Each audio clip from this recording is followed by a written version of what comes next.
दवाई लगा दिया, लगे ठीक हो। लेकिन फिर कुछ समय के बाद, 2-4 दिन के बाद फिर वो पुनः जो है वो आता है।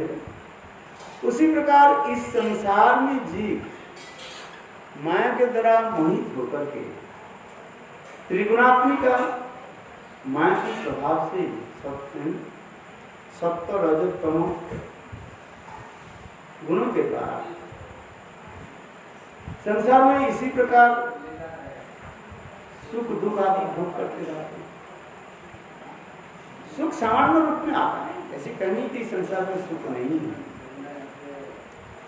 जैसे खुजलाना में आनंद होता है, तो आनंद क्या है, क्षणिक काल के, किंतु वो खुजलाने में जो आनंद, उसके दुख कितना परिमाण होता है, अधिक होता है। खुजलाने 2-3 मिनट लगते खुजलाने में, फिर 2-3 मिनट के बाद जब रस रक्त होता है वो दर्द कितने समय होता है, 10 गुना है। 30 मिनट से 3 मिनट से 10 गुना की 100 गुना हो है। फिर ऐसे लगते हैं हमें चला गया, तो नहीं, फिर दोबारा। इसलिए संसार की जी उसी प्रकार माया के देवे मोहित होकर के कष्ट है। क्योंकि तात्पर्य इसलिए करें नवजात काम कानून उपभोग में सम्मति वो भी बढ़ती है। नवजातु काम कामिन उपभोग्य न सम्मति, कामना के द्वारा काम वृत्ति और संसार की भोग की वृत्ति या काम शुद्धि का होता है, संसार की भोग की वृत्ति वो नष्ट नहीं होता है, नहीं होता है। जिस प्रकार प्रज्वलित अग्नि में लकड़ी देने पर और साथ ही साथ घी देने पर जैसे वो और भी चलती है, ठीक उसी प्रकार इस संसार में जी भोग वासना से निवृत्त हो नहीं पाते। तो इसी के द्वारा जजाति महाराज अपने जीवन की अनुभूति जो है सुना रहे हैं। किसको सुना रहे हैं बताओ? अपने पत्नी दिग्जनी को सुना रहे हैं। फिर अपने भी एक कहानी रूपक करके कहानी सुनाया, बगरा और बगरी की कथा सुनाया, अपने जीवन की क्या है। तो इसी दृष्टांत के द्वारा ये दुख इससे निवृत्ति कैसे हो, इसके बाद भी हम भी कहा था, उन्होंने कुछ पुण्य कर्म आदि भी किया, दान दक्षिणा आदि संत महात्मा भी देने लगे, अनेकों जो है तीर्थ आदि भ्रमण किया, पुण्य कर्म आदि किया, जिसके फलस्वरूप उनकी एक सुकृति भी उत्पन्न हुई है। इसलिए कहते हैं, भागवत में कहा गया, एक श्लोक में आया, तीर्थ आदि परिभ्रमण करने पर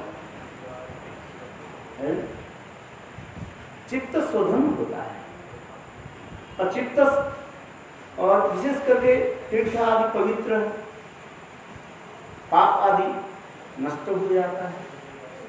भागवत में भगवत को क्या श्लोक है, भगवद्गीता भगवता तीर्थबुधा शांत हो तीर्थपूर्वं तीर्थानि संस्तेन गदाभृत, गदाभृत सेंस हरि को हृदय में धारण करने वाले संत महात्मा तीर्थ में इसलिए जाते हैं, उस तीर्थ की जो मलिनता को दूर करने के लिए, क्योंकि पापी लोग तीर्थ में जाकर के वो तीर्थ के क्या कर देते, मलिन कर देते, अपने पाप को छोड़ करके आते हैं।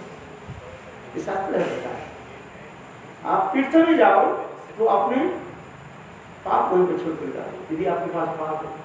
और संत महात्मा, कौन से संत महात्मा? जो गदाभृत भगवान श्री हरि के नाम करने वाले, भजन करने वाले, और वही जाकर के वो तीर्थों के क्या करते हैं, उस समस्त पाप को राख, पाप को क्या करते हैं, धनसीभूत करके राख बना देना चाहिए।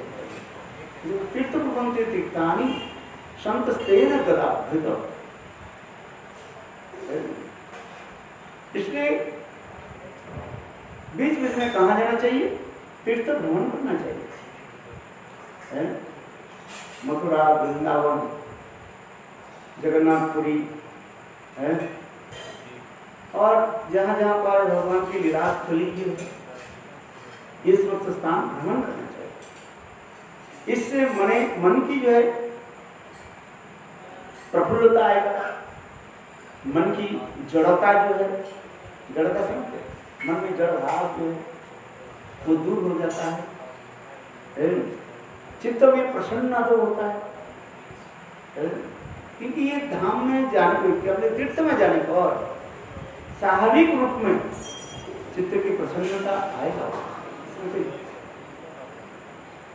समझा नहीं।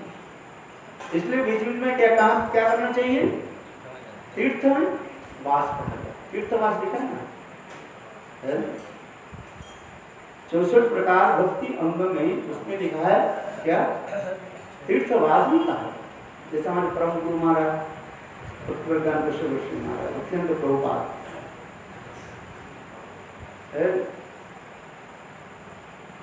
अनेक तीर्थ आदि भ्रमण करते थे, यात्रियों के लिए जाते थे, अपने लाभ के, अपने पे है ही, और यात्रियों के लिए कभी जाते थे,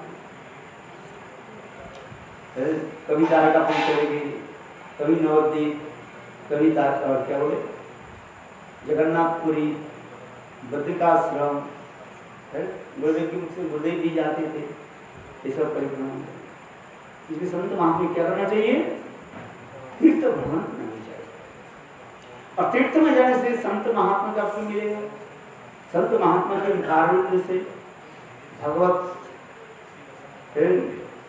चरित कथा श्रवण करके सौभाग्य मिलेगा। तीर्थ में संत महात्मा रहते हैं, उनके दान दक्षिणा आदि देने से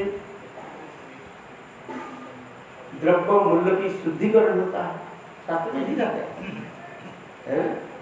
अरे कौन कौन वस्तु किस प्रकार शुद्धिकरण होता है, शुद्धिकरण से मतलब पवित्र, जैसे हम ठाकुर जी के जो अभिषेक कराते हैं पंचामृत के द्वारा, व द्वादश और एक षोडश जब करते हैं, उसके समस्त द्रव्यों को क्या करना पड़ता है, पहले शुद्धिकरण करना होता है, मंत्र के द्वारा शुद्धिकरण होती है, दधी दुग्ध घृतम मधु चीनी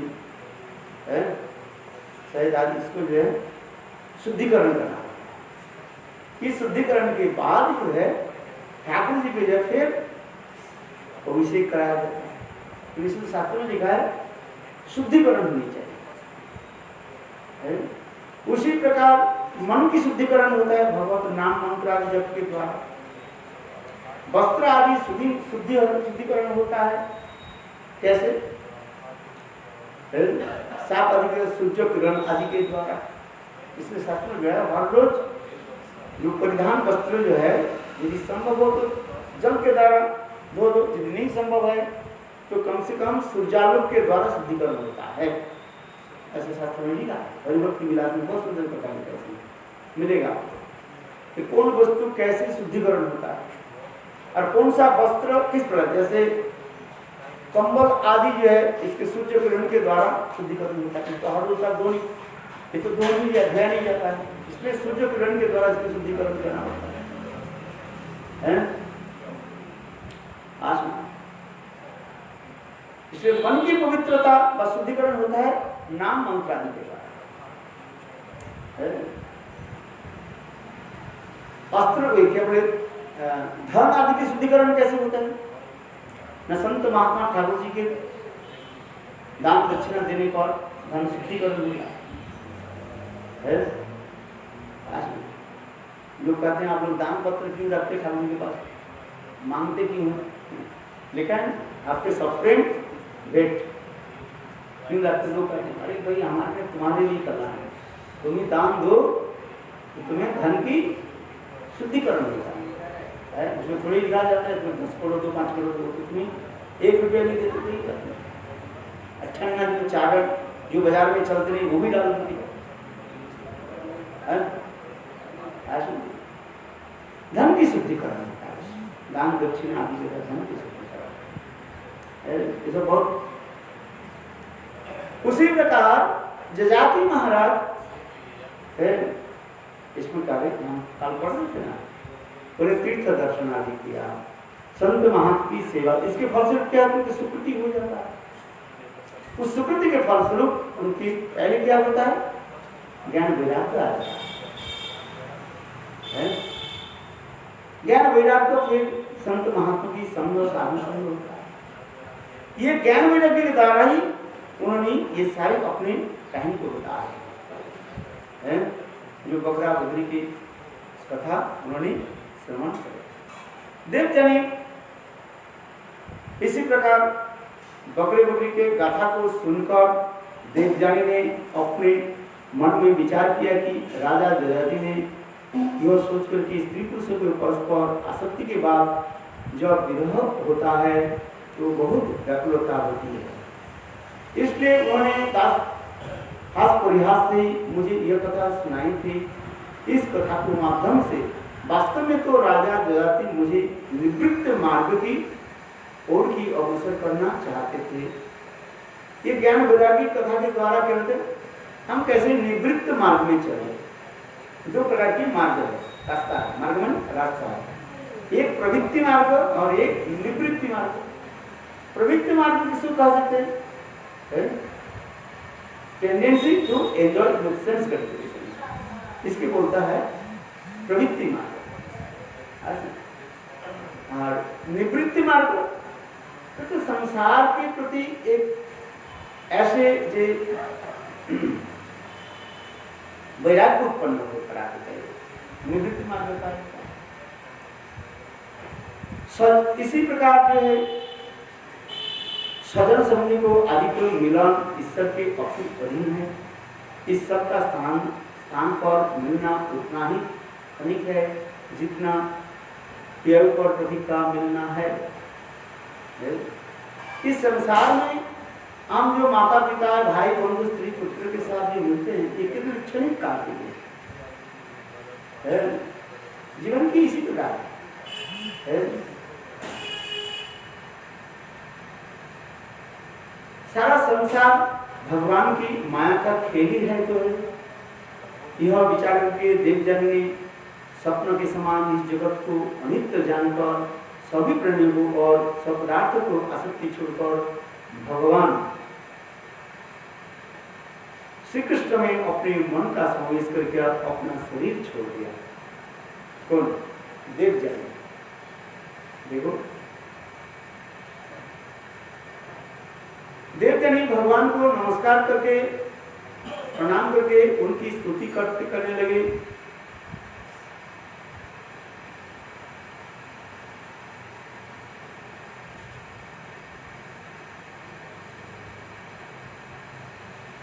हे भगवान, आप समस्त जगत के रचयिता है, सभी प्राणियों के अंतःकरण में आप परमात्मा रूप में वास करते हैं।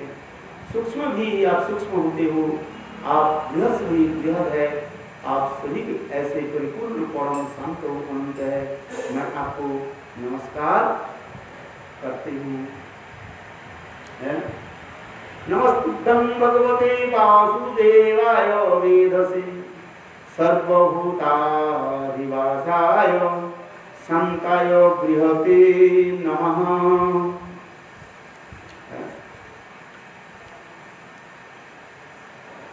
अरे वो कहाँ चले गए? विजय कहाँ हो गए?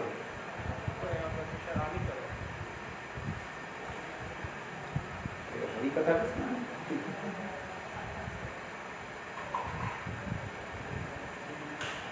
है विजय।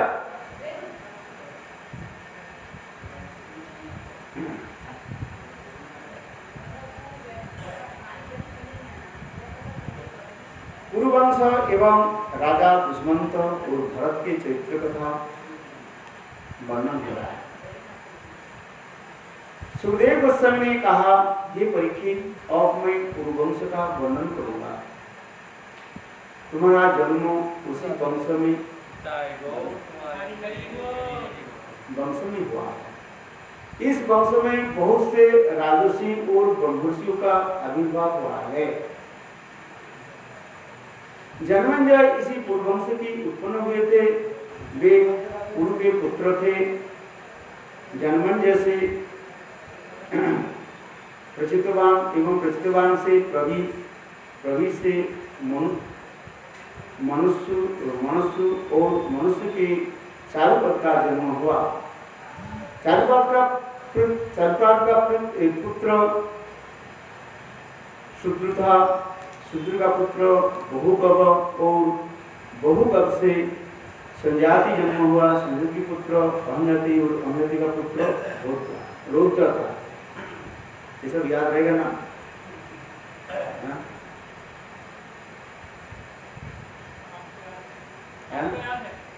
नहीं, मेरा याद नहीं। पढ़ लिया बस।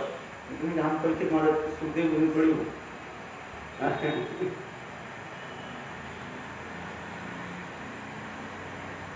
इतने नाम कहाँ याद रख पाएंगे? 3 पुरुष नाम याद रखे तो वही यथेष्ट होता है। कितने पुरुष? 3 पुरुष क्या क्या है? आओ कितने पुरुष के तुम्हारे नाम याद है? तुम्हारे नाम याद है? पिताजी के नाम याद है? पिताजी के नाम? हाँ, और आपके पिताजी के नाम? और इसके पिताजी आपके दादा के नाम? और इसके पिताजी के नाम? बद्रीनाथ, केदारनाथ। बहुत अच्छा नाम। अच्छा,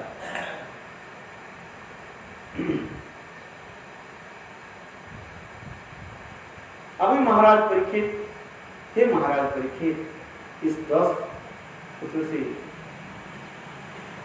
ऋतुवर नाम का पुत्र था। उसके रंति नाम का पुत्र हुआ। रंति नाम के 3 पुत्र हुए। सुमति, ध्रुव और अप्रतिष्ठित।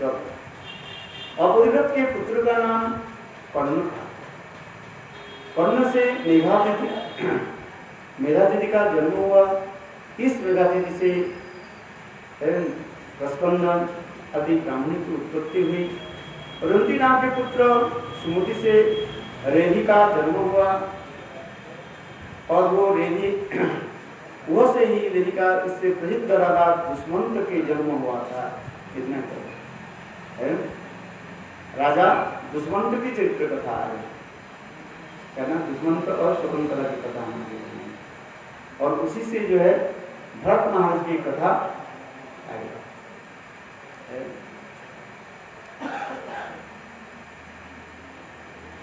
एक बार की बात है कि राजा दुष्मंत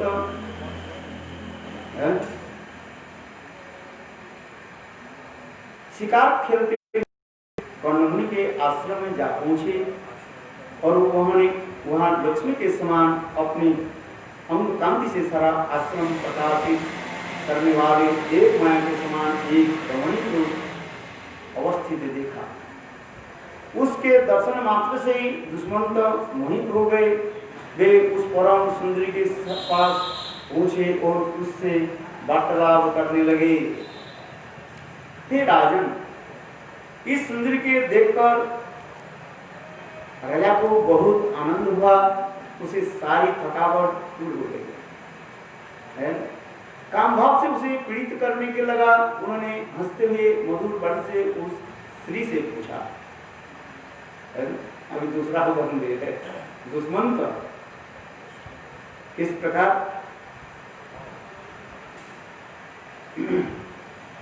उस रमणी से काम भाव से पीड़ित होकर के और उनके प्रति आसक्त हुए। हे कमल नयनी, तुम कौन हो? किसकी पुत्री हो? मेरे मन को हरण करने वाले हे परम सुंदरी, इस निर्जन वन में तुम क्या कर रहे हो? क्या तुम क्या करना चाहती हो? हे अतीव सुंदरी, मैं इस निश्चित कर सकता हूं कि तुम किसी क्षत्रिय के कन्या हो, वरना इस पूर्व वंश के चित्त कभी अधर्म की ओर नहीं जाता। यदि तुम क्षत्रिय नहीं होते, हमारे मन ऐसे विचलित नहीं होते। इस प्रकार उनके साथ वार्तालाप करने लगे।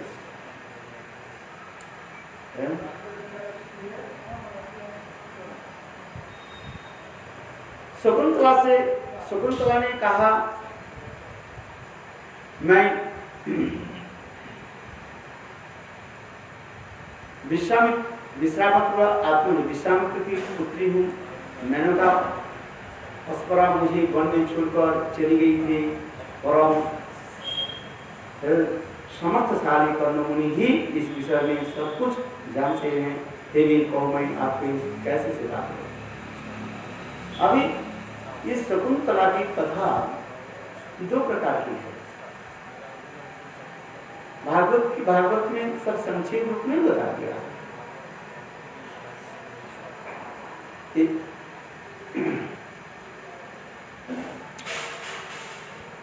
विश्वामित्र कठोर तपस्या करने के लिए गए और उनकी तपस्या भंग करने के लिए इंद्र ने मेनका को भेजा और मेनका केवल अपनी चूड़ियां जो है बजा दी, उससे विश्वामित्र के ध्यान भंग कर। फिर विश्वामित्र उनके साथ रहने लगे और उनसे ये कन्या को जन्म दिया। इसके पश्चात जो है विश्वामित्र छोड़ करके चले गए वो कन्या को, और मेनका भी उस कन्या को जंगल में छोड़ दिया अकेले। और देखो, भगवान की इच्छा से उस कन्या को प्रतिपालन करने के लिए कुछ पक्षियां जैसे घेर करके रखा। इसी कारण से अनेकों पक्षी में विशेष करके शकुन होता है। शकुन जानते हो, जो गीत का है उससे पौधे उनको घेर करके रखा। कहीं और दूसरी कहीं सियार अथवा और कोई प्राणी यहाँ करके ये नवजात को बन करके मार ना डाले, इसलिए ऊपर घेर करके रखा। और एक दिन जो है वही कर्ण मुनि वन में भ्रमण करते करते उस पक्षी के बीच में ही इस कन्या को प्राप्त की और कर्ण मुनि उनकी आश्रम में रखने लगे, पालन पोषण करने लगे। इसलिए उनके नाम रख दिया शकुंतला नाम। कर्ण मुनि ने इस लड़की का नाम रखा शकुंतला। इसलिए वही कार्य है। हे कमलोचन, आप बैठे, हमारे यथासंभव आतिथ्य के शिकार कीजिए। यहाँ वन में निवार तंदुल अर्थात अन्न आदि है, आप उसको ग्रहण करें। आपको ठीक लगे तो आप यह। इसी प्रकार दुश्मन का धीरे धीरे उनके प्रेम जाल में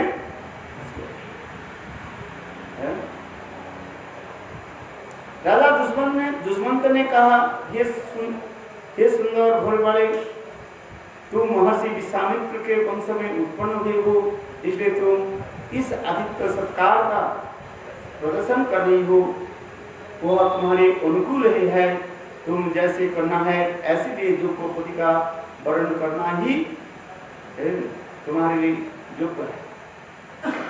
शकुंतला ने मौन रहकर राजा दुष्मंत को वचन को सम्मति प्रदान कर दी।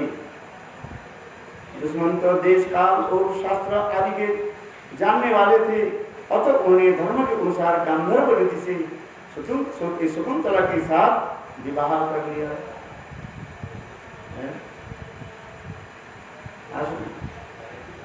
भागवत ने सब दिखा दिया ये किस प्रकार जीव स्त्रियों के प्रेम जाल में जब पड़ जाते हैं, उससे बचना बहुत कठिन होता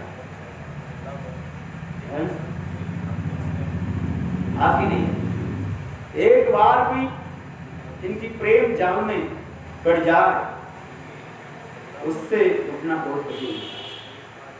जैसे जजाति महाती का शर्मिष्ठा देवजानी की कथा आपने सुना, श्रवण किया।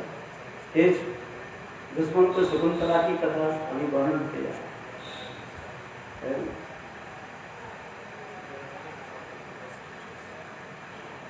इस प्रकार शकुंतला के साथ रहने पर और उनके गर्भ में एक पुत्र को जय स्थापित कर दिया। शकुंतला गर्भवती थी और फिर राजा ने किया कि शकुंतला को छोड़ करके अपने राज्य में चले गए। उन्होंने के वन में शकुंतला के उत्पन्न शिशु के जातु कर्मादि संस्कार किया। उस बालक को बलपूर्वक सिंह की पकड़कर उनसे खेल कर शकुंतला के एक पुत्र हुआ। उस पुत्र के नाम क्या रखा?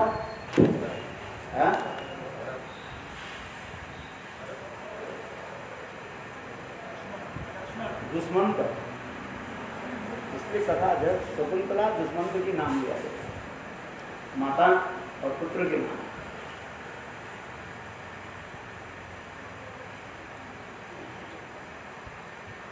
नहीं भूल रहा, भरत अपना दुष्मंत तो विपत्ति है।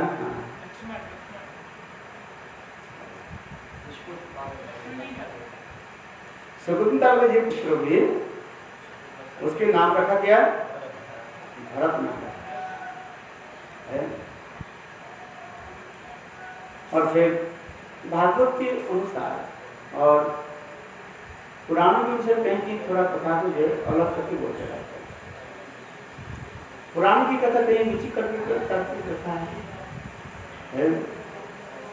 पुराण की कथा इस प्रकार से है, जब पुत्र के गर्भस्थापन कर मान शकुंतला के गर्भ में रख के चले गए। यहाँ पर तो उसे जन्म ले ही दिखा है। यहाँ पर देखा परीक्षित उस बालक भगवान श्रीहरि के अंश से उत्पन्न हुआ, इसलिए उस बालक का पराक्रम अपरिहित और प्रचंड था। रमणी रत्न सुतम सेवता उस बालक के लिए राजा दुष्मंत के पास गई, किंतु राजा अपनी निर्दोष पत्नी और शकुंतला को शिकार करने माना कर दिया। तब उसे आकाश बनी हुई जिससे करने वाले दिखाई नहीं देता, वह उसे उपस्थित हो लगने सुना। आकाश बन गए दुश्मन पुत्र ही पिता की होता है। उसका उत्पन्न करने के माता की भूमिका तो केवल पालन पोषण के अर्थात आधार मात्र है। जन्मदाता पिता ही पुत्र के रूप में जन्म ग्रहण करता है। अतः तुम शकुंतला के तिरस्कार मत करो और अपने पुत्र के जो है भरण पोषण करो। हे राजन, वो व्यक्ति वीर्य उपस्थापित करता है, जो व्यक्ति वीर्य उपस्थापित करता है पुत्र उनका ही जमराज पुत्र नामक नरक से उद्धार करता है। शकुंतला सत्य कही है कि आपने ही इसे गर्भधारण कराया था। शकुंतला के गर्भ में स्थापन करके वो चले गए। कौन? राजा दुष्मंत।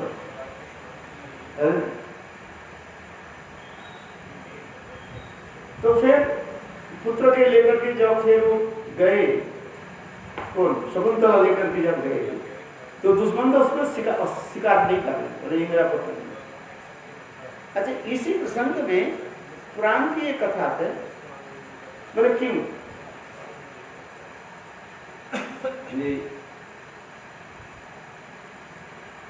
दुष्मंत शकुंतला तो ये गर्भ से स्थापन किया, तो एक दिन क्या हुई, राजा ये जब गर्भवती थी, कौन? शकुंतला एक नदी के तट पर बैठ करके अपने पति को कुछ चिंतन कर रही थी शकुंतला। उस समय दुर्वासा तो ऋषि आते, मेरे ख्याल से दुर्वासा हो गए जैसे है। और जब ऋषि को सम्मान नहीं किया,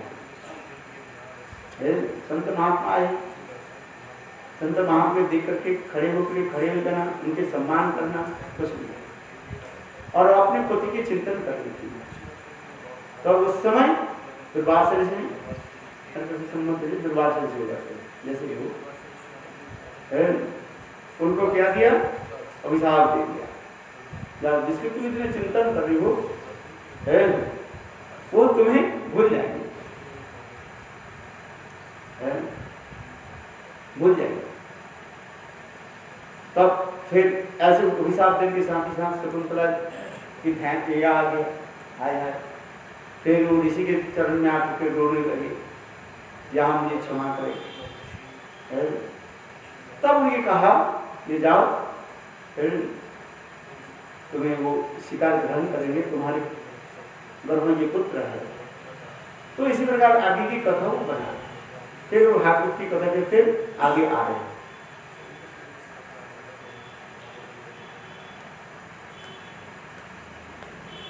पिता दुष्मंत की मृत्यु के बाद महायशस्वी ऐसे कोई नियम पर लेकर है, हे राजा, जो व्यक्ति विद्या स्थापित करता है उस पुत्र की जमराज से उद्धार करता है। इसलिए पुत्र शब्द क्या होता है, क्या पुत्र, पुत्र नामक नरक से जो उद्धार करते हैं उसके पुत्र कहा जाता है। इसलिए कहा जाता है पुत्र के कर्तव्य क्या है, पितृ तर्पण आदि, पितृ तर्पण आदि करना पड़ता है। जो पितृ तर्पण आदि नहीं होते उसके पितरों की जो है शांति नहीं होता। इसमें शास्त्रों में लिखा गया पितृ तर्पण उन्हीं का करना पड़ता है। पिताजी के अंतर्ध्यान होने के बाद पिताजी के लिए कुछ उत्सर्ग कर, जैसे भक्त दशरथ महाराज अंतर्ध्यान होने के रामचंद्र स्वयं भी जगत शिक्षा के लिए उन्होंने पितृ तर्पण किए थे। कथा भी रामायण बहुत सुंदर है।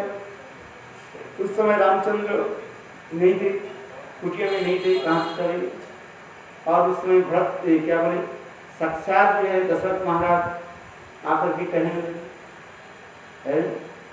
सीता जी की कहने के मेरे लिए तर्पण करो। उसमें सीता जी ने तर्पण किया, चंद्र आदि के द्वारा अपने ससुर के लिए तर्पण कर दिया। फिर रामचंद्र जब आए तो उन्होंने सारे बताया, बोले कैसे, इसके प्रमाण क्या है? रामायण देखा कि नहीं, टीवी में देखा। तो उस समय सीता देवी ने कहा कि ये जो है 4 में 5 ये है साक्षी है, उनको बुलाया गया। तो उसमें जो है पहले कहा गया किसको, निपोल पेड़ को, निपोल पेड़ का मुझे पता नहीं, तो हिसाब दे दिया, तो पतझड़ बन जाता।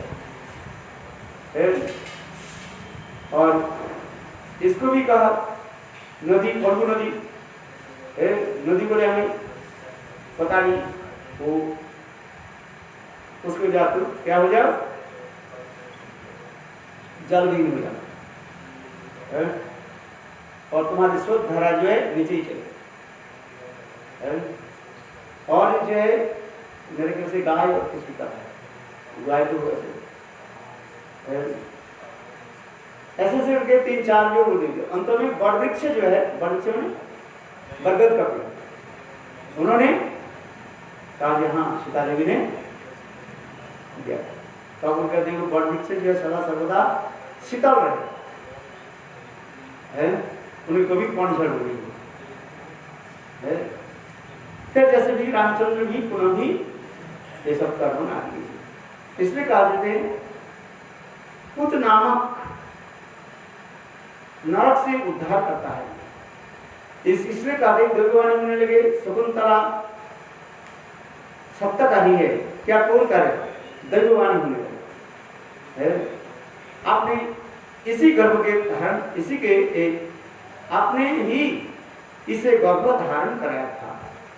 पिता दुष्मंत के इसी प्रकार की क्या बोले आकाशवाणी होने के बाद दुष्मंत ने अपने पुत्र को स्वीकार कर लिया।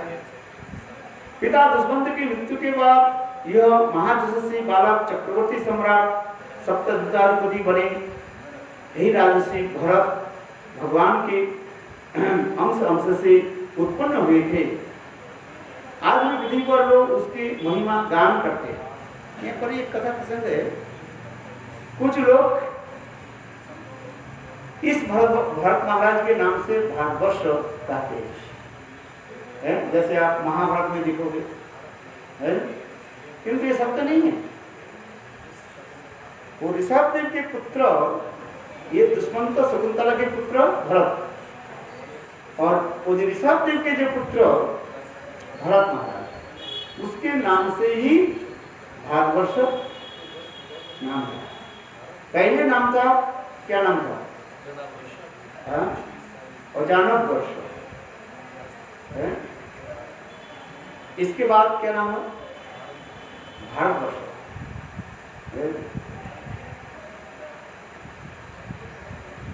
दुष्मंत भरत के दाहिने हाथ में चक्र का और पैरों में कमल कुश का चिन्ह विद्यमान था।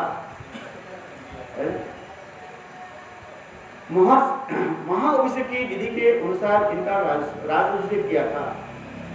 बोले जिनकी दाहिने हाथ में चक्र और पैरों में कमल कुश चिन्ह होगा वो चक्रवर्ती राजा बनेगा।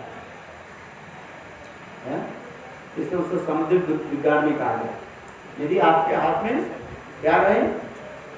चक्र रहे, यह प्रकार ना, हाथ में चक्र और पैर में क्या होना चाहिए? कमल कुश का चिन्ह विद्यमान। महाअभिषेक के अनुसार उनका राज्याभिषेक किया था। सुदीप के एक छत्र सम्राट के रूप में उन्होंने ममता के पुत्र भृगु के पुरोहित बनाकर गंगा सागर के संगम से प्रारंभ करके गंगोत्री तप के स्थान पर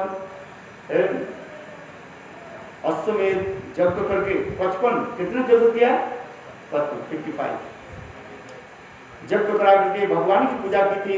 इस तरह उन्होंने जमुना नदी के तट पर प्रयाग से लेकर जमुनोत्री तक 78 अश्वमेध यज्ञ कराई और बहुत धन वितरण किया। दुष्मंत कुमार राजा भरत के यज्ञ में यज्ञ अग्नि की स्थापना सर्वोत्तम गुण वाले स्थापन की गई थी। उन स्थानों में राजा भरत के अग्नि चयन काल में 1000 ब्राह्मणों की प्रत्येक को एक बद्ध गए प्रदान की गई थी।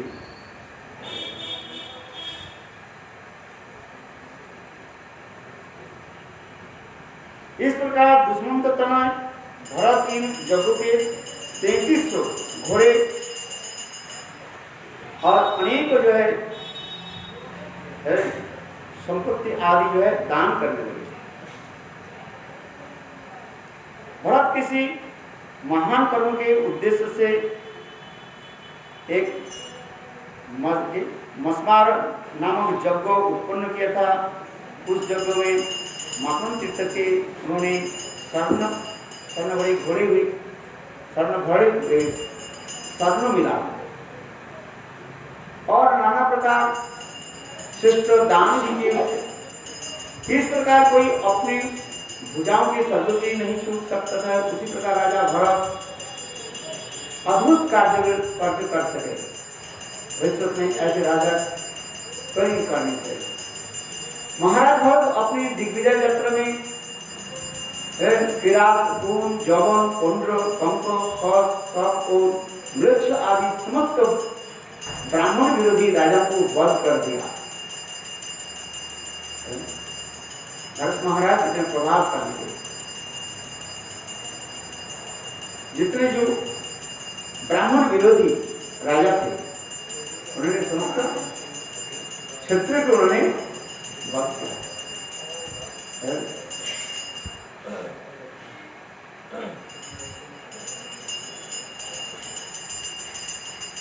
एक बार असुर ने देवताओं की विजय प्राप्त कर ली थी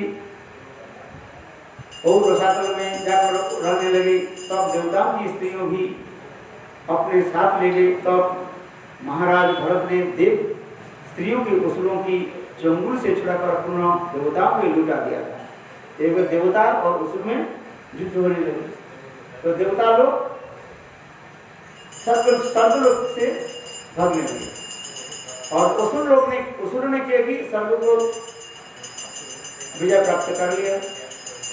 और उस समय भरत महाराज स्वर्ग में जाकर के असुरों की दमन करके और उनके चंगुल से, असुरों के चंगुल से देव स्त्रियों के जो है उद्धार करके एक देवताओं के लुटा गया था। राजा भरत माने ऐसे शक्तिमान बलवान बुद्धिमान राजा के पास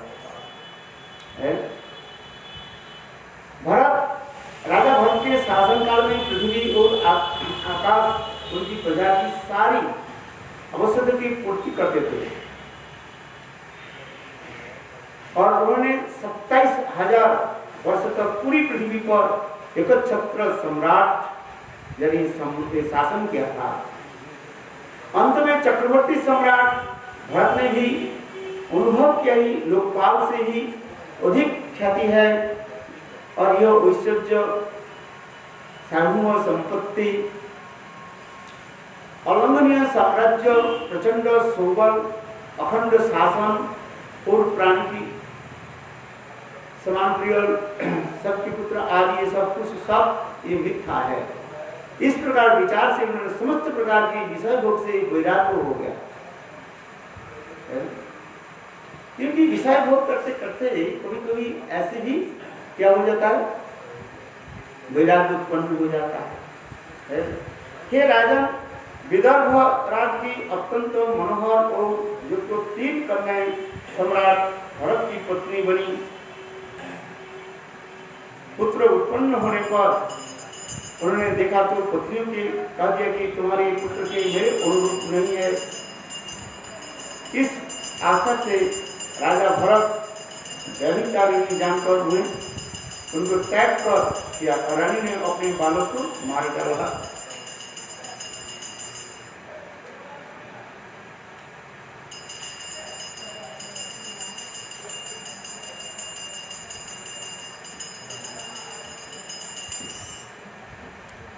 और इसी प्रकार अर्थात यह प्रकार भरत महाराज जो विधवा राजा करना के जो विवाह भी किया करते, वो सब क्या थे, व्यभिचारिणी थे। उनके गर्भ जो पुत्र किया किसने क्या पता नहीं, किंतु राजा के भांति नहीं था, इसलिए उन्होंने उनको त्याग दिया। फिर ऐसे भरत जी का वंश छिन्न भिन्न हो गया। तब वंश की रक्षा के लिए उन्होंने पुत्र प्राप्ति की इच्छा से मरुत्सव नामक यज्ञ करवाया। उसे संतुष्ट होकर मरुद्रों ने उन्हें भरद्वाज नामक एक पुत्र प्रदान किया। हे राजन, भरद्वाज की उत्पत्ति का प्रसंग इस प्रकार है कि एक बार अभी भरद्वाज कैसे जन्म लिया,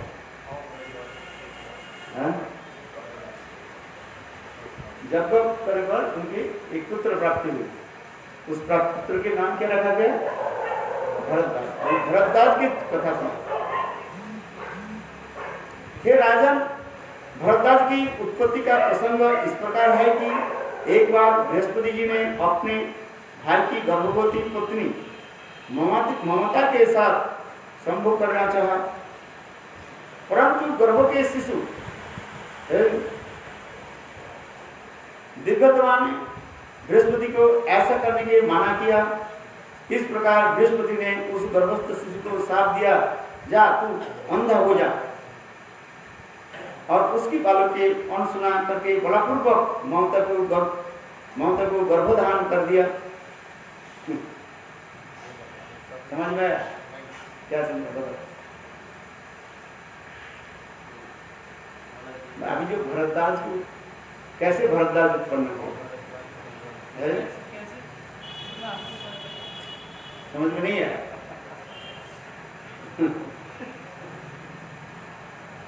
ये भरद्वाज की उत्पत्ति कथा करते, एक बार बृहस्पति ने अपने भाई की गर्भवती पत्नी ममता उनके साथ संभोग करना चाहता था, और परंतु गर्भ का शिशु पहले बच्चा जो है उसको माना करते हैं कि मैं हूँ, फिर आप यहीं पर क्यों विद्या स्थापन करके जा रहे हैं। ऐसे करने पर बृहस्पति ने वो गर्भस्थ शिशु को साफ दे दिया, अंधा हो गया। उसकी बात को अनुसर करके ममता फिर उन्होंने किया कि बलपूर्वक ममता को गर्भधान कर दिया।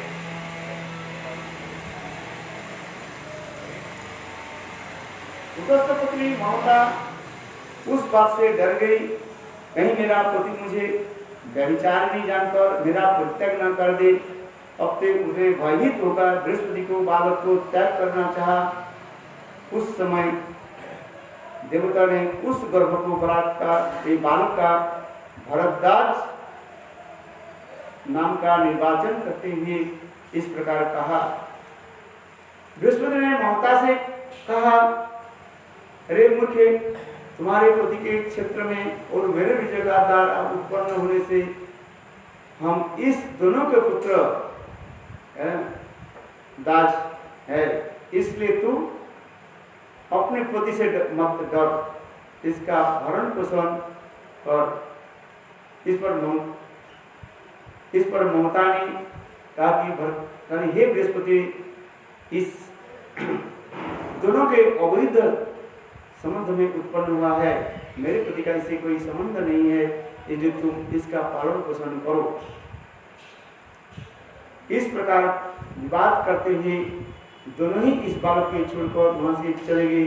ये बालक भरद्वाज नाम से प्रसिद्ध हो गए।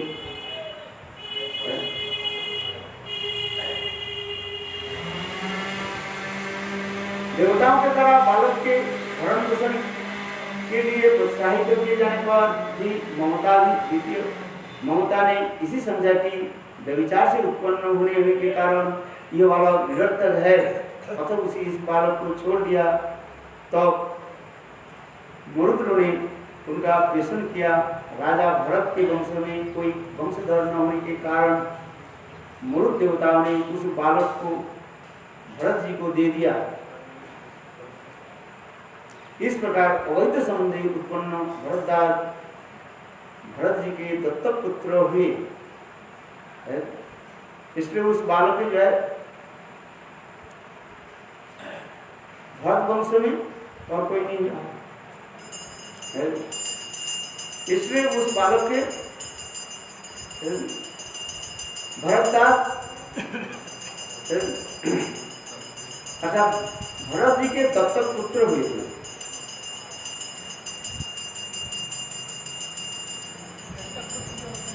दान करके उनके पुत्र भी जो है दान दे दिया, किंतु उसके कौन था उसका समझ में आया? तो क्या समझ में आया?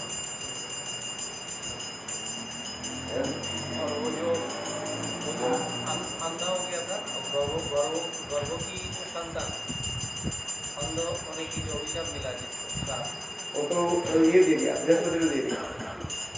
नहीं, बृहस्पति का तो भरद्वाज मिला। हाँ, जो पहले था गर्भ में, पहले जो था उसका नाम क्या?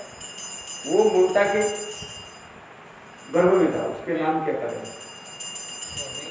बृहस्पति मां के मुखत्व इसलिए उत्पन्न हुई। ममता के डर से कहेगी मेरा पति मुझे पत्नी ममता इस बात से डर गई और मेरा पति मुझे व्यभिचारी जानकर मेरा परित्याग कर देगा, तो उसने बृहस्पति के बालक को त्याग करना चाहा। बृहस्पति ने ममता से कहा रेणु को भरण पोषण कर।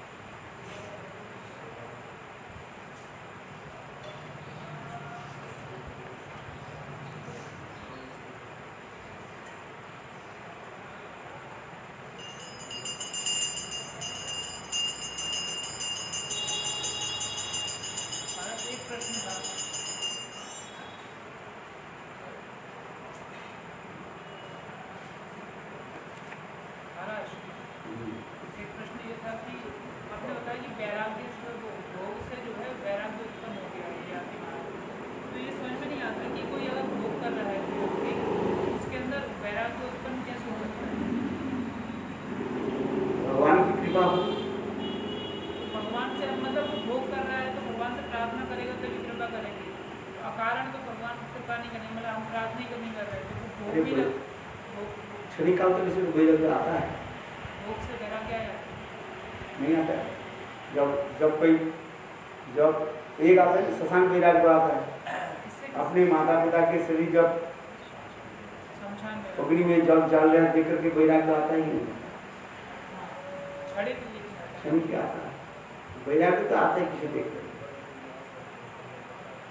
वास्तव वैराग्य होता है संत महात्मा की संग आदि से, भगवान की कृपा हो तो वैराग्य आ जाता है। वैराग्य नहीं तो शशांक वैराग्य हो जाता है, फिर धन आदि में वो प्रमुख हो जाते हैं, भोग सुख में लगते हैं।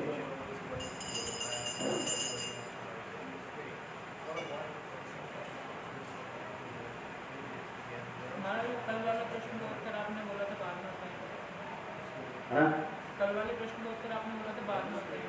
अच्छा, राजा भरत के वंश में कोई वंशधर न होने पर मरुत देवता ने उस बालक के भरत को दे दिया और उस प्रकार अवैध संबंध के उत्पन्न भरत जी के दत्तक पुत्र हुए। जो पुत्र हुआ ये मृदगण क्या कि उसको दे दिया, भरत महाराज को दे दिया और उसके वो दत्तक पुत्र यहाँ पर कहा।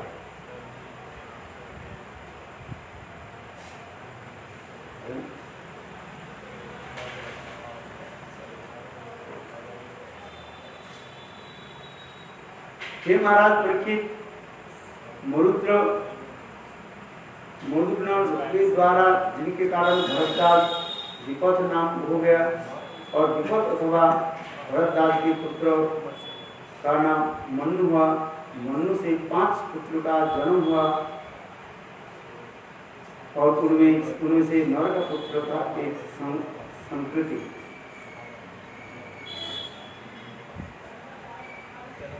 इस प्रकार पांडुनंदन, हे पांडुनंदन, संस्कृति के जो पुत्र हुए एक गुरु और रंतिदेव इस लोक और परलोक के दोनों विख्यात हुए। उनका जशोगान केवल मनुष्य के पवित्र देवता भी करते थे। रंतिदेव किसी वस्तु प्राप्ति के लिए कोई प्रयास नहीं करते थे। फिर रंतिदेव की कथा है।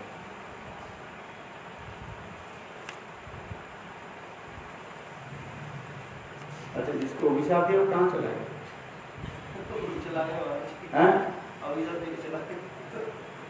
वो तो उसे देख करके चला गया। कैसे कैसे कथा को वर्णन करते हैं, उन्हें जाके अंधा हो गया। बृहस्पति ऐसा ही कहने पर गया, बृहस्पति ने गर्भस्थ शिशु के शाप दिया, या तो अंधा हो जा। उसी बालक के और भी बालक के अनुसरण करके केवल बल को ममता को गर्भस्थापन कर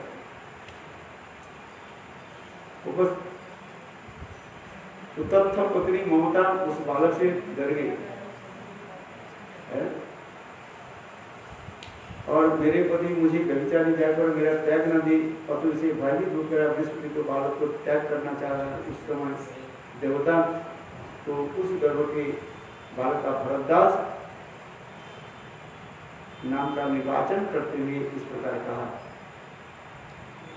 वास्तविक इसमें जो है वो बृहस्पति के औरस से, वीर्य से और ममता की गर्भ से उत्पन्न हो, किंतु उन्होंने ममता ने उसको क्या की त्याग दिया और मरुदगण जो है उनको पालन पोषण किया। मरुदगण पालन किया। ऐसा भरत वंश में और कोई नहीं था, इसलिए वो मरुद देवताओं ने उस बालक को भरत जी को दे दिया। इसलिए इस संबंध में उत्पन्न भरद्वाज और भरद्वाज के दत्तक पुत्र भरत जी के अभी दत्तक पुत्र दान मिलाना दत्तक पुत्र कहा जाता है। जैसे कि पुत्र नहीं होता है तो दे देते एडॉप्शन।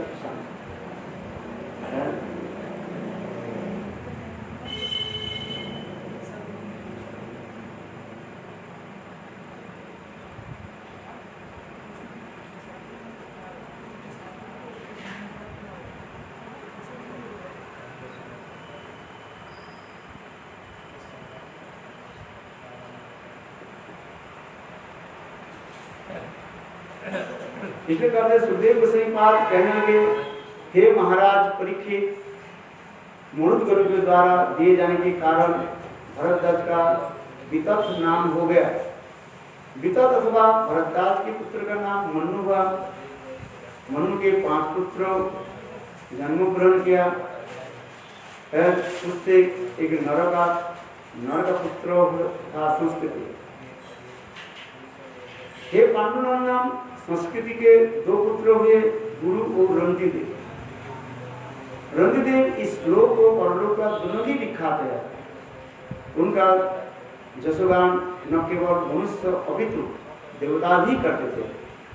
अभी रंतिदेव की कथा आगे।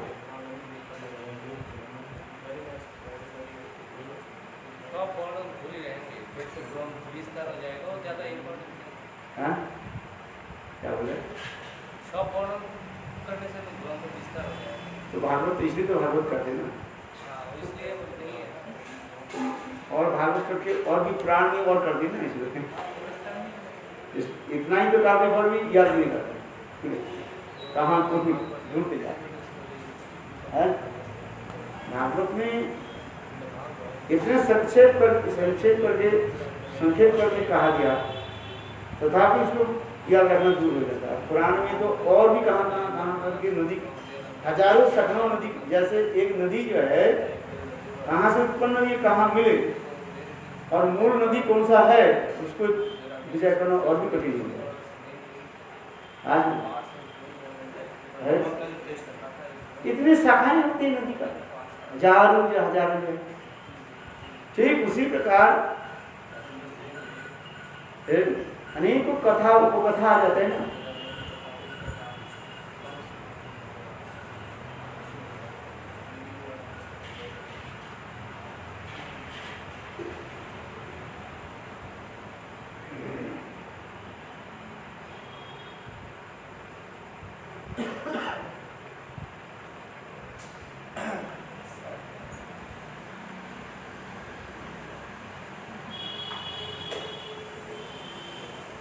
चलो आगे के काल जाकर हम रंतिदेव की कथा श्रवण करेंगे। ये भी बहुत सुंदर है।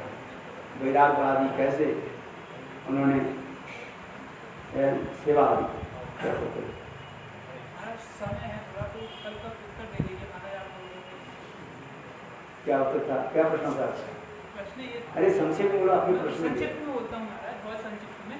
प्रश्न ये था कि महाराज एक शिष्य मतलब एक आदमी था, उसको जो है भक्ति मतलब भगवान को ढूंढना था, तो वो गुरु ढूंढने लगा, लेकिन उसको जो गलत गुरु मिल गए यानी असदगुरु मिल गए। उन्हें कैसे असदगुरु कैसे मिल गया? अरे इतने सारे कलयुग में हम देखते हैं ना कितने सारे गुरु हैं, तो हर कोई गुरु तो भक्ति नहीं बता रहा है, तो कोई तो गलत भी बता रहा है, तो उसको मिल गया। तो ऐसे गुरुओं के शिष्य हैं, हम देखते हैं कलयुग में, तो उसको गलत गुरु मिल गए, लेकिन बाद में उसको जो है एक भक्त मिला, तो ऐसे करके उसने मतलब उसको पता चला कि ये गलत गुरु है, ये सही नहीं बता रहे, तो उसने उनको त्याग दिया। और जो भक्त था जिनका वो शिष्य था वो सदगुरु थे, वो शुद्ध भक्त थे, तो उनका उसने आश्रय ले लिया। तो हमारा प्रश्न ये है कि जो भक्त जो है ना, तो मतलब जो आदमी जो था, जो उसने त्यागा है, उसको सदगुरु को अपनाया है, तो वो इस जन्म के बाद उसकी क्या गति होगी? वो क्या भगवत धाम जाएगा या फिर वो नरक में जाएगा? और जो असदगुरु जिनको त्यागा है, वो उनकी क्या गति हुई? क्या वो भगवत धाम जाएंगे या फिर वो जो है यहीं पे रह जाएंगे, या फिर मतलब उनका क्या होगा अगले जन्म में, या इस जन्म में भी उनके साथ कुछ हो सकता है? तो ये प्रश्न है। असदगुरु यानी जो गलत गुरु है उनका क्या होगा, और जिस शिष्य ने उनको त्यागा है, और सदगुरु यानी सही वाले गुरु जो है, सही गुरु जो शुद्ध भक्त जो है, उनके पास उनकी शरण में गया है, उनकी सेवा कर रहा है, तो उसको इस जन्म के बाद क्या वो नरक जाएगा या उसका क्या गति होगा? और वो जो असल गुरु हैं क्या वो गौतम जाएंगे? असद गुरु कैसे बदलते हैं? मतलब ऐसा हमको जिज्ञासा है आपसे सुनने का कि आपने वो वाला फर्स्ट टाइम बताया ना गोपाल भट्ट गोस्वामी और महाप्रभु काल के साथ, तो वो हमको अच्छा लगा, तो लेकिन उसमें आपने डिसाइपल का बताया, लेकिन फिर हमको जिज्ञासा हुआ कि महाराज गुरु का क्या होगा, तो इसलिए आपसे पूछा। वो असद गुरु जो है, जो सब गुरु नहीं है। गुरु भोग विलास में असद गुरु किसको कहा जाता है? पहले समझो असद गुरु कैसे आप समझो? असद गुरु भोग विलास में पढ़ाते उसको असद गुरु कहा जाता है। ये साधारण सूक्ष्म विचार सुनो। असद गुरु कहा है जिससे गुरु में गुरुत्व नहीं है, केवल शिष्य के ध्यान भोग में वो लिप्त रहता है। गुरवो बहवो संति शिष्य विस्तप हारता, सदगुरु दुर्लभो देवी शिष्य संताप हरता। यहाँ पर शिव जी स्वयं देवी पार्वती के कहेंगे, देवी गुरवो बहवो संति शिष्य विस्तप। संसार में अनेक गुरु है जो केवल शिष्य के जो है धन को अपहरण करके अपने भोग में वो लिप्त रहता है। लाओ लाओ और लाओ और लाओ।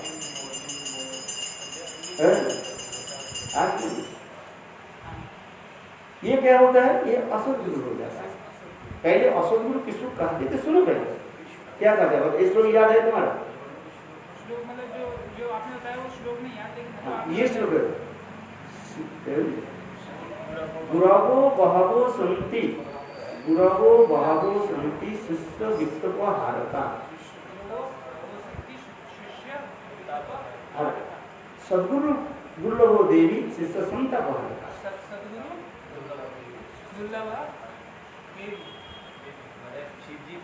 अच्छा सुनो सुनो, इतना सुधीधर तुम नहीं हो, आराम 10 बार बोले तुम याद कर पाओ। सुनो, आप पढ़ लेना, उसमें लिखा जैव धर्म में लिखा है, जैव धर्म में पढ़ो, जैव धर्म है ना, जैव धर्म पढ़ो है, जैव धर्म में पढ़ो। तो कहते हैं स्वयं शिव जी कहते हैं ये देवी पार्वती गुरवो बहवो संति, संसार में अनेक गुरु हैं जो गुरु केवल शिष्य के धन को तो लेते हैं, धन को लेकर के क्या करते हैं? अपने भोग विलास में लगा लेते हैं। ये कहते हैं गुरवो बहवो संति शिष्य वित्त पहरगा, हर माने अपहरण करता है, माने अपने भोग में लगाते हैं। किंतु शिष्य के संताप, संताप क्या है? शिष्य के संताप क्या है? दुख क्या है? बुखार हो गया नहीं, ये जन्म मृत्यु से उसके उद्धार कर नहीं पाते। जन्म मृत्यु से वो उद्धार कर सकते हैं जो स्वयं भजन किया था। जो स्वयं भजन नहीं किया, दूसरे के कैसे भजन में लगाएंगे? कैसे? यही कहते यार, केवल उसके शिष्य के बड़े बड़े धनी को शिष्य कर लिया और उसे पैसा उठा लिया और अपने भोग पिच में लगा दिया है। समझे? हम इसको ये नहीं करते, अपने भोग के क्या करते हैं? अच्छा करके कोठी बना लेते हैं, भोग विलास में मस्त रहते हैं। जैसे आजकल वो नहीं साधु होते हैं ना, इसमें जिसको जो क्या बोलते हैं, सरकार उसके पकड़ लिया, जैसे क्या क्या नाम बताते हैं, और एक जो है आसान तो सब ठीक है, कुछ कुछ लगता है। हाँ, इनको तो सुनो तो ये सदगुरु है क्या? आप बताओ। वही तो पूछना मुझे कि ये लोग जो है इस जन्म के बाद इनको कौन सा लोक मिलेगा? अरे इनके जो लोग मिलेगा, हमें उसके क्या लेना देना? शास्त्रों के अनुसार क्या? शास्त्रों के अनुसार यदि वो नरक में उसको भोग करेगा, नरक में जाएगा। जो अभी इस जन्म में इनके शिष्य हैं और जो इनको त्याग नहीं रहे हैं, इनको जो है पालन करे जा रहे हैं, पालन करते जा रहे हैं। हाँ, वो समझ रहे हैं कि हमको बहुत अच्छे गुरु मिले हैं, वो पालन करते, वो अंधा है ना, तो वो शिष्य भी नरक में जाएंगे। शिष्य भी दोनों ही नरक में जाएगा, गुरु और शिष्य दोनों दोनों ही नरक में जाएगा। और जो शिष्य त्याग दिया उनको और सदगुरु के पास चला गया, उसको नरक में नहीं जाना पड़ेगा। अभी सदगुरु कर ले तो फिर नरक में कहाँ से जाएगा? तो वो भगवत धाम जाएगा। वो भगवत में हो सकता है वो वही सदगुरु, वो शिष्य के जो है कुछ इसके ऊपर कुछ मिल जाए। शिष्य मानस से अच्छे हो, हाँ गुरु को सदगुरु है, लेकिन शिष्य की श्रद्धा तो सही है। हाँ, गुरु में रहेगा। अरे गलत जगह में श्रद्धा कर से थोड़ी होता है। भगवान कहते हैं जो हम गुरु वक्ता है। ऐसे पहले सुनो, कोई एक गुंजा फल जानते हो, लाल लाल फल होता है, उसके आग समझ करके कहें कि हमारे ठंडी चले जाए, गर्मी आएगा क्या? एक प्रकार लाल फल होता है, ठंडी के समय आप जा रही आटे टुट करके आप कांप रहे हो, तो गुंजा फल की कोई आग समझ करके उसके पास जाए और सोचे हमें ताप मिल जाए, गुंजा फल समझते नहीं पहले का क्या सुना था। एक प्रकार फल होता है लाल लाल फल, देखने अग्नि के भांति लाल होता है। उस फल को देख करके कोई सोचे ये आग है, ये हमें ताप दे करके मेरा ठंडी पन के दूर करेगा, क्या ठंडी पन उसको दूर करेगा क्या? उसमें तो आग नहीं है, वो तो एक प्रकार फल है। ठीक उसी प्रकार असदगुरु के कोई सदगुरु मान करके उससे सेवा कर, उसके फल क्या प्राप्त, उसके फल प्राप्ति नहीं होगा, उसके फल प्राप्ति नहीं होगा। जिस प्रकार गुंजा फल को जान करके कोई उसे ताप प्राप्ति करने के लिए चेष्टा करे, मिलेगा उसका? नहीं मिलेगा। है? आप कह दो जो हम तो जानते नहीं हैं, हम आपके गुरु मान करके आपको देते, आपके जो होगा ऐसे भी करने नहीं होगा। इसलिए कहते हैं गुरु करो जान के, पानी पियो छान के। देखो तो भाई उसके आचार आचरण है कि नहीं, वो भजनशील परायण होते कि नहीं होते, निर्मत्सर साधु है कि नहीं, है कि नहीं? इसलिए गुरुकरण की पहले कम से कम साधन पुस्तक तो देख ले उसको। यद्यपि शिष्य संपूर्ण रूप से गुरु के वो परख नहीं कर सकते, किंतु साधारण आचरण तो देख सकते हैं, है कि नहीं है? समझ में आ रहे? ये व्यक्ति सत है कि असत है, ये व्यक्ति भोग विलासी है कि भजन करने वाले है। शुद्ध भक्त होना चाहिए गुरु या फिर मतलब? अरे सुन तो बेटा, पहले तो देखो गुरुकरण, इसलिए कहते हैं गुरुकरण करने के पहले तो उनके साधारण चरित्र पे आप देखो। वो भोग विलासी है, जैसे क्या नाम होता है, राम रहीम है, उसको तो देखते ही तो आनंद आता है, कितने सदगुरु है। हाँ, तो ऐसे लोग के पास जाकर के आप गुरु कहते हैं, तो कैसे हो जाएगा? गुरु के जो साधारण जो लक्षण हो, वही तो कम से कम वैराग्यवान हो, भजन करने वाले हो, सब चरित्र वाले हो, ये तो कर दे। परमार्थी तो बाद में देखोगे है।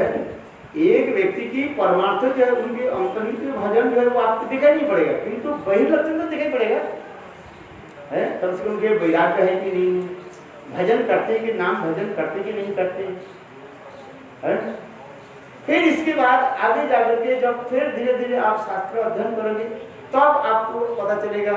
आगे जाकर के आप श्लोक में चलो, तस्मात् गुरुं प्रपद्ये जिज्ञासु युक्तं शब्दे पार्च निष्णातम ब्रह्मोपा समाश्रय। ये आप देखोगे सदगुरु के लक्षण, पहले तो आपको पता नहीं चलेगा सदगुरु के लक्षण यहाँ पर कितने बताए। तस्मात् गुरु, गुरु के पास जाओ, वो गुरु के तीन वस्तु के देख रखो परत। तस्मात् गुरु प्रपद्ये जिज्ञासु युक्तं, श्रेय वस्तु के बारे में उनको पूछो, श्रेय क्या है प्रिय क्या है उसको भी जानना चाहिए। इसलिए तस्मात् गुरु, ये समझ तो देखना पड़ता है। आचार्यवान पुरुषो वेद, आचार्यवान पुरुष ही यथार्थ गुरु है। वेद शब्द का अर्थ होता है विद धातु से, भगवान के जानने वाले है। ये धीरे धीरे आगे होता है। पहले आप देखो जिस गुरु के आप गुरुकरण करने के लिए जा रहे हो, उनके वही आचरण के देखो, वो भोगी गुरु है कि और कैसे है, ये देखना पड़ता। अब इसको आप कुछ पता लगा कि नहीं लगा, आप तो देखोगे नहीं है? ये इनके हृदय में ये भगवत भक्ति है कि नहीं आपको पता नहीं लगेगा आपको, क्योंकि आप भक्ति नहीं करो तो आपको कैसे पता चलेगा है? ये समझ में आ रही? जिस गुरु के आप बोलते जा रहे हो ये सदगुरु है, यदि आपके कैसे जानोगे सदगुरु, और तुम्हारे अंदर में तो कुछ गुण आ जाए, जहरी जो सुने इसके काम करते हैं वो जान सकते हैं, जो सोने के काम करता है वो सोना असली सोना है कि नकली सोना काम करेगा। और हम सोने के काम नहीं करते, जानते नहीं है। हमें कह दे महाराज ये आप बताओ, ये सोना देख करके बताओ इसमें कितना कैरेट क्या है? 18 है कि 18 है, 22 है कि 24 है? हम नहीं बता नहीं भाई, सीधी कथा बता पाओगे? नहीं बता पाओगे। चांदी बता हाँ? उसके लिए एक यंत्र चाहिए, उससे मालूम पड़ता है। उसके लिए वो चाहिए, कसौटी चाहिए करने के लिए मालूम पड़ेगा है। और जो अच्छा जो है वो देखते ही बता देते हैं, है ना? ऐसे तो उसी प्रकार जब आपके इसमें सद्गुण आ जाएगा तब तो आप देखोगे अरे गुरु तो फल्स गुरु है, स्टूपिड नॉनसेंस गुरु है, तो भोगी गुरु है, तो उसे गुरु के त्याग दे देंगे। सुनता नहीं, प्रश्न करते सुनता नहीं ना। सुनने से पहले हाथ खड़ा कर दिए दूसरा प्रश्न। अरे एक प्रश्न के सुनता ही नहीं तो दूसरे प्रश्न सुन करके उत्तर क्या मिलेगा? उससे संतुष्ट हो गया। क्या हो गया? तो सदगुरु कैसे आप जानोगे? कब जानोगे ये सदगुरु है? आपने जो बताया कि नहीं, आप ये बताओ ये व्यक्ति सदगुरु है, या आप कैसे जानोगे? क्या आप आते ही समझ जाते हो ये सदगुरु है? बता रहे हैं महाराज, बता रहे हैं। क्या बताया बताओ? आपने बताया कि नहीं, आप ये बताओ, मुझे बताओ ये व्यक्ति सदगुरु है, आप कैसे जानोगे? बताओ। तुम्हारे हृदय में कुछ तो अधिकार तो बने तब आप समझोगे। जैसे गुण नहीं हुआ तो वो केवल हो सकता है शास्त्रों के द्वारा आपको ऊपर से लक्षण बता दो, किंतु जब भजन करते करते आपकी एक अनुभूति होगा। आप भजन नहीं करो तो आपकी ये अनुभूति नहीं होगा। भजन करना पड़ेगा, यथार्थ रूप में नहीं जान पाओगे। समझो, इसलिए पहले होता है सुकृति, सुकृति के फल स्वरूप ये सब धीरे धीरे आगे जाना पड़ेगा। किंतु पहले साधारण को वैराग्य देखो, ये व्यक्ति सदगुरु है कि नहीं। ये साधारण सदगुरु का है। साधारण सदगुरु मतलब चाहे वैराग्यवान है कि भजन करने वाले के नहीं, इतना तो देख लो। नहीं, एक व्यक्ति वो विषय है, स्वयं ही विषय है, अब दूसरे के उसके कार्य करता है, कैसे हो जाए? वो अपने पुत्र कन्या आदि पालन पोषण में रहता है। अब तुम भी अपने पुत्र पालन पोषण में रहते हो और उसके बाद वो सदगुरु कैसे हो जाएगा? इसलिए उसको देखना पड़ता है उसके ज्ञान वैराग्य है कि नहीं। अरे आरती करो, ज्ञान वैराग्य है कि नहीं देखना पड़ता है। नहीं चाहिए फिर भजन करते फिर आगे ये है सेकंड स्टेप में आप आओगे, देखोगे आपको जब ज्ञान होगा। अरे शास्त्र में ऐसे लिखा है तस्मात् गुरु प्रबुद्धे जिज्ञासुरुत्तम शब्दे पाच विश्रांतम ब्रह्मण विषय है कि नहीं है। फिर ये भी आपको समझ में नहीं आएगा है उनकी ब्रह्म ज्ञान का अनुभूति नहीं। जब तुम्हारी अनुभूति हो तब अनुभूति है। आप कहाँ तक पढ़े गया बताओ? इंजीनियरिंग किया है। किसने? मैकेनिकल। चलो बीटेक्स किया नहीं? एक चीज अच्छा ये बताओ, आप हमें देखे कि क्या पता चलेगा? मैं बीटेक्स किया, मैंने तो किया ही नहीं, तो आप हमें आप आपके साथ में ये आलोचना नहीं कर सकते। मैं जिस बुक के लिए पढ़ा उसको मैं करूँगा। कोई साइंस के स्टूडेंट्स को साइंस बता देंगे, पता लगेगा। देखो मैं पहले हमारे मठ के ब्रह्मचारी था, वो बहुत बोले में बहुत तकलीफ था वो। इसके बाद में गृहस्थ हो गया तो कहने लगे, मुझे तो कहने लगे आप कहाँ से क्या किया? मैंने बताया। मैंने कहा था देखो मैंने ये पढ़ा, तो वो इतने तकलीफ था, बोले था बोला मैं नहीं किया। अच्छा हाँ जरा।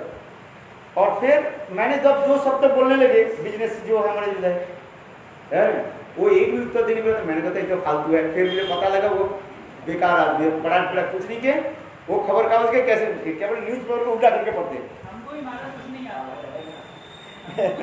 बड़े बड़े सेठों के घर में जाते पैसा कमाते कैसे, हम देखा उसको कहते अरे सेठ जी आप तो ऐसे ही है, पेपर पढ़ते कैसे उल्टा करके। अच्छा ऐसे लोग होता है। हम भी नहीं है, बहुत बड़ा हम आपके नहीं कह रहे हूँ भाई ऐसे